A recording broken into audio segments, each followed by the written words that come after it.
I believe if you're a leader and you're not able to self-critique, then you're not improving. And I believe in leadership, whatever capacity you may serve, for profit, nonprofit, even if you're coaching a high school basketball team, self-critique is important.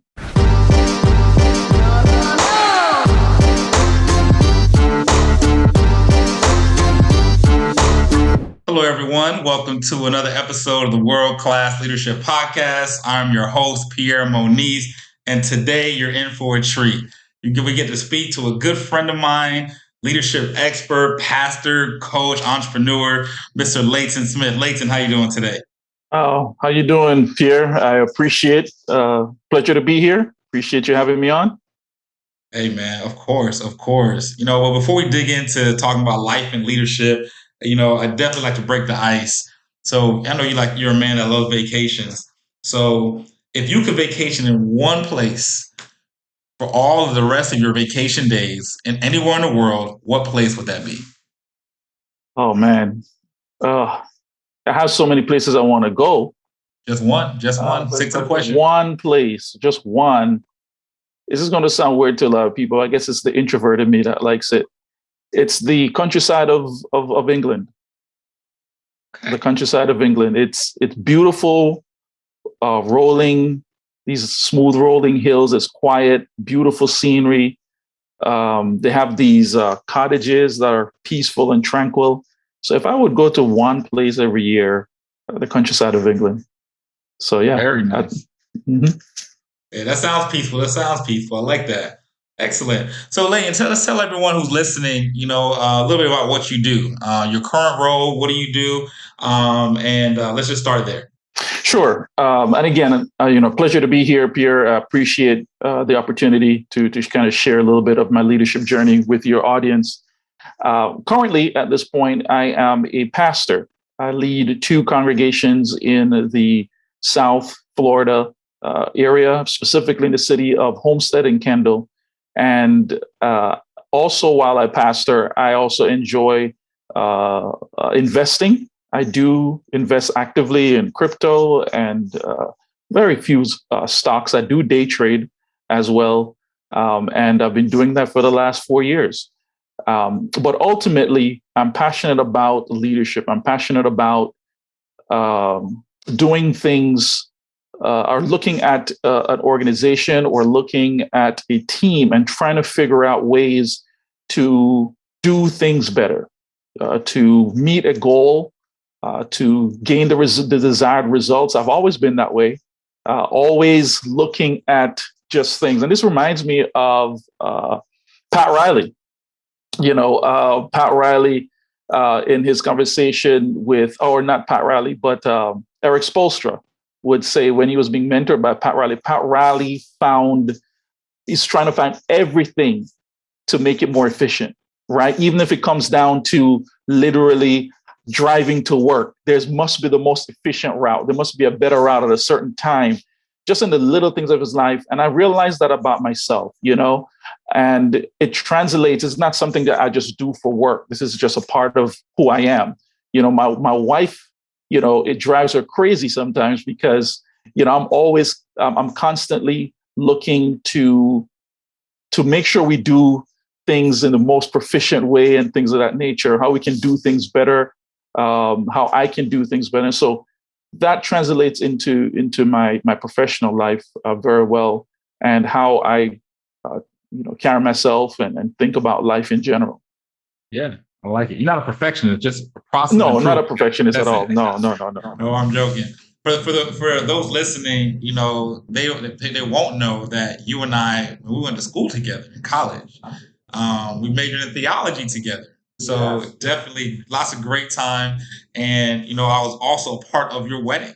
So, definitely our ties go way back, still very good friends today. And I just appreciate seeing you grow as a leader and everything you've done. So first question for you, or next question is, what does leadership mean to you? Not everyone, is in leadership, wants to be in leadership. So, but why leadership for you? Because you've been in leadership at a very young age. Yeah, you're talking about it at the young age, and you and I had this conversation last week. You and I have been in boardrooms since we're in our teenage years, right? We've been in boardrooms from the time we're teen, and when we were in those rooms, we never thought that this is actually preparation for for the future. We just thought it was a normal thing, and come to realize that that's not normal for many people. A lot of people have not been in a boardroom. But in terms of what leadership means to me, and I've given this thought over the last several years, and there's a plethora of definitions about leadership. Defining leadership is trying to define love, right? Everyone has a definition for love, and to be honest, none of them are really wrong, and they're somewhat subjective.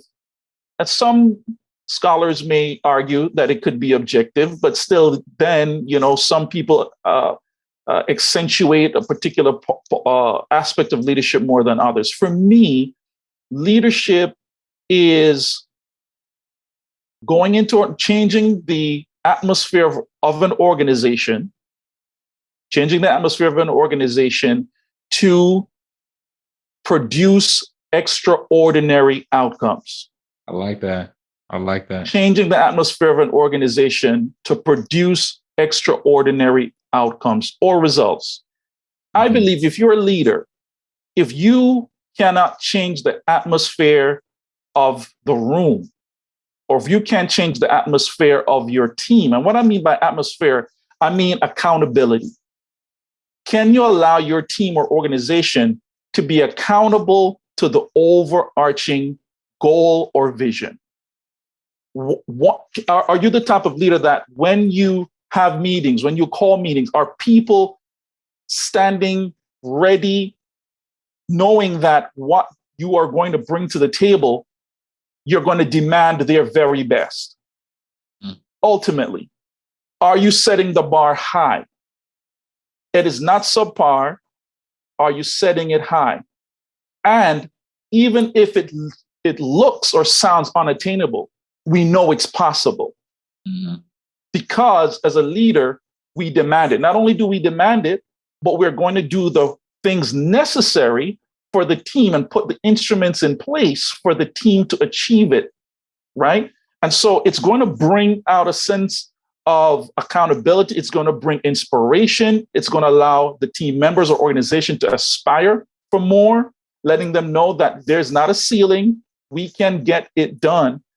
But also it produces, by changing the temperature, it then allows the organization or team to achieve not just any outcome, because not all outcomes are good outcomes, right? I don't believe in say maintaining outcomes, because you could be. There are a lot of people that decide to go into leadership and they can take over an organization or team and they can keep the status quo. Yeah. But can you then move past the status quo? Can you inspire a team or an organization to surpass the limits that have already been set? And that's why I label it extraordinary outcomes. And that part of my definition comes from a book I read in my graduate studies. I have a master's of science and leadership. And there's a book that really made a huge impact on me. The title of the book is How to Be Extraordinary. And it's a book that it's a compilation of quantitative data from leaders, extraordinary leaders of organizations, and how they actually surpassed the status quo results. And the overarching theme of the book is that all these extraordinary leaders, what they all had in common that made them extraordinary, is that they did not focus solely on improving their weaknesses. They focus on their strengths. Oh, that's deep right there. Yes. Because that's interesting, because it's so easy to focus on what's not working, right? Absolutely. As a leader. And I believe, speaking of a book, I read one time that I believe the book Extreme Ownership, there are no bad teams, there are bad leaders. Absolutely. So, the strength of a leader goes, as far as how will take the team however far they're going to go. And I like the emphasis on extraordinary results, but also on looking at the strengths of a team versus the weaknesses. Well, ladies, so that brings up an interesting point, because here in the World Class Leadership Podcast, I just don't want to focus on the highs of leadership, right? On how everything goes well, the sexy part of leadership. But I truly believe that in leadership, there are going to be obstacles. There are going to be barriers. There are going to be some failures, and we can't just overlook those. We need to look back and think about how they have helped us to propel to success. So, is there anything you'd like to share, just in terms of a particular obstacle or barrier in your leadership that you've learned so much from that you'd like to share? Absolutely, would love to share. And I like to say, I've made a ton of mistakes as a leader. I'm not shy about it. I believe if you're a leader and you're not able to self-critique, then you're not improving. Mm-hmm. And I believe in leadership, whatever capacity you may serve, for profit, nonprofit, even if you're coaching a high school basketball team, self-critique is important. I'm going to bring up an experience I had 4 years ago. I was new to my two churches, and just for some context, the churches, the organizational culture was such that there was a lack of hope, right? Financially, we were in the red. Organizationally, the leadership had given up, not because they wanted to, but because there was not a way out of where they were. There was a time that they had their heyday, and now there was a diminishing of results that they had seen in the past. And so when I came into the churches, specifically the location, my location or campus, my Homestead campus, I'm wanting to gather steam, create momentum. Get going. I wanted to get going. I'm somewhat impatient, right? And I believe any leader is typically a type A personality, wants to get things going, wants to get the ball rolling. And for my primary focus for the first 90 days of my leadership was to establish some small wins. And I saw some low-lying fruit of where I could start to develop some small. And this particular location in Homestead, they had not reached out to gather people to do things or to gather the team around a particular focus or mission. Everyone was kind of off doing their own thing. The organization had been placed in silos. Individuals were protective about their own department. And so what I decided to do was to break all of that by putting people in the teams on one team. So one centralized team to break the silos, to let them know that what we do as an organization affects the entire organization together. Just because you have one part of the organization and you're doing well, right? That doesn't mean the organization is doing well. Yes, your department is doing well, but the organization as a whole is not doing well. And so I started something called the Ministry Action Team.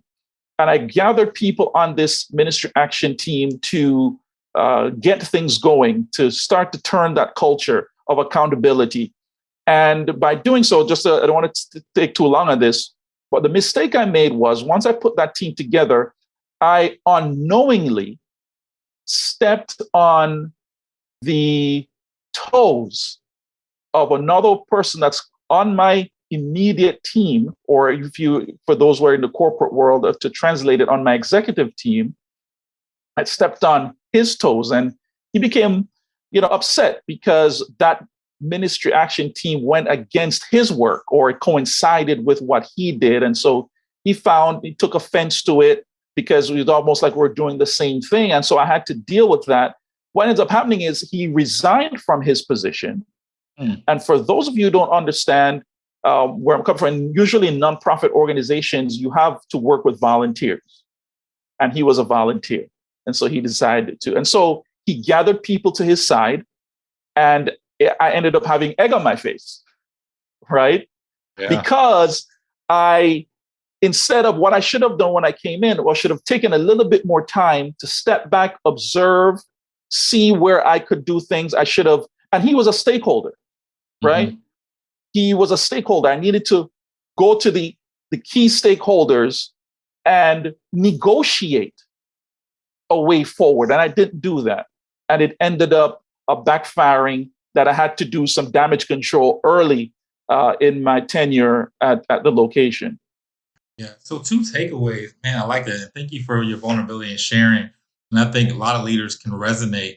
You know, you talked about how you're somewhat not always patient, you know, and Layton, I've known you over 15 years. You're not patient. All right.